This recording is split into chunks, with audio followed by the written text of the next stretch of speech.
ನಾವಿವತ್ತು ಉಜ್ಮಲ್ archaeological site ಅಲ್ಲಿ ಇದೀವಿ. ಇಡೀ ಮೆಕ್ಸಿಕೋದಲ್ಲಿ ಇದೇ second most visited Mayan ruins.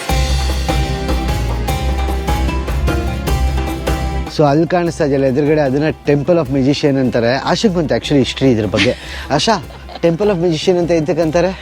History ಅಷ್ಟೊಂದೇನು ಗೊತ್ತಿಲ್ಲ. ರಿಸರ್ಚ್ ಮಾಡಿದ ಪ್ರಕಾರ ಇದನ್ನ ಟೆಂಪಲ್ ಆಫ್ ಮೆಜಿಷಿಯನ್ಸ್ ಅಂತ ಎಂತಕ್ಕಂತಾರೆ ಅಂದ್ರೆ, ಲೆಜೆಂಡ್ಸ್ ಗಳ ಪ್ರಕಾರ ಒಂದು ಮೆಜಿಷಿಯನ್ ಬಂದು ಒಂದ್ ರಾತ್ರಿಲೇ ಇದನ್ನ ಮಾನ್ಯುಮೆಂಟ್ ನ ಬಿಲ್ಡ್ ಮಾಡ್ದ ಅಂತ, ಅದಕ್ಕೆ ಟೆಂಪಲ್ ಆಫ್ ಮೆಜಿಷಿಯನ್ ಅಂತಾರೆ. ಬಟ್ ಹಿಸ್ಟ್ರಿ ಹೇಳೋ ಪ್ರಕಾರ, ರಿಸರ್ಚ್ ಮೂಲಕ ಹೋದ್ರೆ ಇದು ಬಂದ್ಬಿಟ್ಟು 6th ಸೆಂಚುರಿಯಲ್ಲಿ ಮಾಯನ್ ಸಿವಿಲೈಸೇಷನ್ ಇಂದ ಪೂಕಾ ಎಂಬ ಸಬ್ ಕ್ಯಾಟಗರಿ ಅವರು ಕಟ್ಟಕ್ ಸ್ಟಾರ್ಟ್ ಮಾಡಿದ್ದು. 6th ಸೆಂಚುರಿಯಿಂದ 9th ಸೆಂಚುರಿವರೆಗೂ ಅವರು ಇಲ್ಲಿ ವಾಸವಾಗಿದ್ರು. ಈ ಸಿವಿಲೈಸೇಷನ್ ಫುಲ್ ಅವರು ಬಿಲ್ಡ್ ಮಾಡ್ಕೊಂಡಿದ್ರು. ಸೊ ಅದೇ ಟೆಂಪಲ್ ಆಫ್ ಮ್ಯೂಸಿಷಿಯನ್.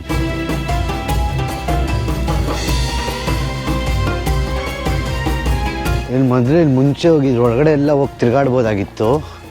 ಇವಾಗ ನೋಡಿ ಎಲ್ಲ ಬ್ಲಾಕ್ ಮಾಡಿಬಿಟ್ಟಿದ್ದಾರೆ, ಏನು ತಿರ್ಗಾಡಕ್ಕಾಗಲ್ಲ ಇಲ್ಲಿ. ಇದೇ ಸೆಂಟರ್ ಪಾಯಿಂಟ್ ಆ್ಯಕ್ಚುಲಿ. ಇಲ್ಲೇ ಎಲ್ಲ ರಿಚುವಲ್ಸ್ ಎಲ್ಲ ನಡೀತಿದ್ದು. ಬೆಳಗ್ಗೆ 8 ಗಂಟೆಗೆ ಬಂದ್ವಿ, ಆದರೂ ಫುಲ್ ಬಿಸಿಲಿದೆ, ಸಖತ್ ಬಿಸಿಲಿದೆ, ಹ್ಯೂಮಿಡ್ ಜಾಸ್ತಿ. ಆ್ಯಕ್ಚುಲಿ ಇಷ್ಟು ದಿನ ನಾವು ಕೆಳಗಡೆ ಇದ್ವಿ, ಅಷ್ಟೊಂದು ಹ್ಯೂಮಿಡಿಟಿ ಇರಲಿಲ್ಲ. ಇವಾಗ ಮೇಲ್ಗಡೆ ಯುಟಿಕಾನ್ ಸ್ಟೇಟಿಗೆ ಬಂದಿದ್ದ ತಕ್ಷಣ ಸಖತ್ ಹ್ಯೂಮಿಡಿಟಿ ಸ್ಟಾರ್ಟ್ ಆಗಿದೆ. ಅಲ್ಲಿ ಮೇಲ್ಗಡೆ ನೋಡಿ ಆರ್ಕಿಟೆಕ್ಚರು ಹೇಗೆ ಮಾಡಿದ್ದಾರೆ ಅಂತ. ಒಳಗಡೆ ಹೋಗ್ಬೇಕು ಅನಿಸ್ತಾ ಇದೆ, ಆದರೆ ಏನು ಮಾಡೋದು, ಹೋಗಂಗಿಲ್ವೇ. ಅಲ್ಲೆಲ್ಲ ಫುಲ್ ಸ್ಟಾಪ್ ಮಾಡಿಬಿಟ್ಟಿದ್ದಾರೆ.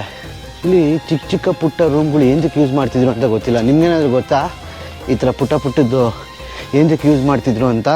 ನನಗೆ ಹೆಂಗ ಅನಿಸ್ತಿದೆ ಗೊತ್ತಾ, ಇದು ನಮ್ ಕಡೆ ದೇವಸ್ಥಾನಗಳು ಇರ್ತಾವಲ್ಲ, ಲಕ್ಷ್ಮಿ ಒಂದು, ಗಣೇಶ ಒಂದು, ಸರಸ್ವತಿ ಒಂದು ಅಂತ, ಅವ್ರದ್ದು ಅದೇ ತರ ಅವ್ರಿಗೂ ಯಾವ್ದು ದೇವ್ರಿತ್ತು ಅನ್ಸುತ್ತೆ. ಅದಕ್ಕೆ 3 ದೇವ್ರಗಳಿಗೆ 4-5 ದೇವ್ರಗಳಿಗೆ ಈ ತರ ಪುಟ್ಟ ಪುಟ್ಟ ಮಾಡಿದಾರೆ ಅನ್ಸುತ್ತೆ. ಬಟ್ ಏನ್ ಡಿಸ್ಪ್ಲೇ ಮಾಡಿಲ್ಲ, ನಮ್ಗೆ ಗೊತ್ತಾಗ್ತಾ ಇಲ್ಲ. ನಿಮ್ಗೆ ಗೊತ್ತಾದ್ರೆ ಹೇಳಿ, ಈ ತರ ಪುಟ್ಟ ಪುಟ್ಟ ಗುಹೆಗಳು ಎಂತಕ್ಕೆ ಯೂಸ್ ಮಾಡ್ತಿರ್ಬೋದು ಅವರು ಅಂತ. ಅದು ಕೆಳಗಡೆ ನೋಡೋದಕ್ಕೂ ಅದು ಮೇಲ್ಗಡೆ ಡಿಸ್ಕ್ರೈಬ್ ಮಾಡಿದಾರೆ ನೋಡಿ. ಅಲ್ಲಿ ಹಾವಿಂದಿದೆ, ಜಾಗ್ವರ್ ಇದೆ. ಅವ್ರ ಮೇನ್ ಗಾಡೆ ಹಾವು ಮತ್ತೆ ಜಾಗ್ವರ್ ಗಾಡು. ಈ ತರ ಕೆತ್ತನೆ ನಮ್ಗೆ ನೋಡಕ್ ಎಲ್ಲೂ ಸಿಕ್ಕಿರ್ಲಿಲ್ಲ ಆಕ್ಚುಲಿ. ಹೌದು, ನಾವು ಎಷ್ಟು ರೂಯಿನ್ಸ್ ಹೋಗಿದ್ವಿ, ನಮ್ 4ನೇದು 5ನೇದು ರೂಯಿನ್ಸ್ ವಿಸಿಟ್ ಮಾಡ್ತಿರೋದು.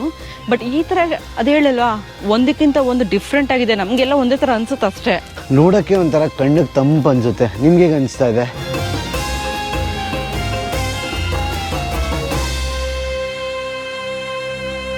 ಸೊ ಇದು ಬಂದ್ಬಿಟ್ಟು ಬಾಲ್ ಕೋರ್ಟ್ ರೂಮು.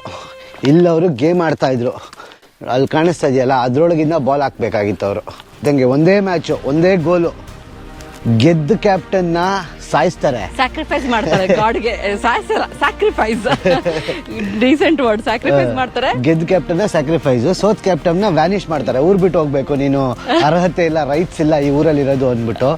ಇದು ಟೆಂಪಲ್ ನೋಡಿ ಸಕ್ಕತ್ತಾಗಿದೆ. ಆಕ್ಚುಲಿ ಟೆಂಪಲ್ ಮೇಲೆ ಹತ್ತಕ್ಕೆ ಬಿಡಬಾರ್ದು ಜನಗಳನ್ನ, ಯಾಕಂದ್ರೆ ಅದು ಎರೋಡಾಗುತ್ತೆ, ಪ್ರಿಸರ್ವ್ ಮಾಡೋಕ್ಕಾಗಲ್ಲ.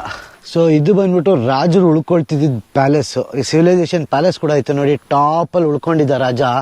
ಪ್ಯಾಲೇಸ್ ಏನು ಸಕದಾಗ ಕಟ್ಸ್ಕೊಂಡವನೆ ಟಾಪಲ್ಲಿ. ಇಡೀ ಸಿವಿಲೈಸೇಷನ್ ಇಲ್ಲಿಂದ ನೋಡ್ಬೋದಾಗಿತ್ತು ಅವನು.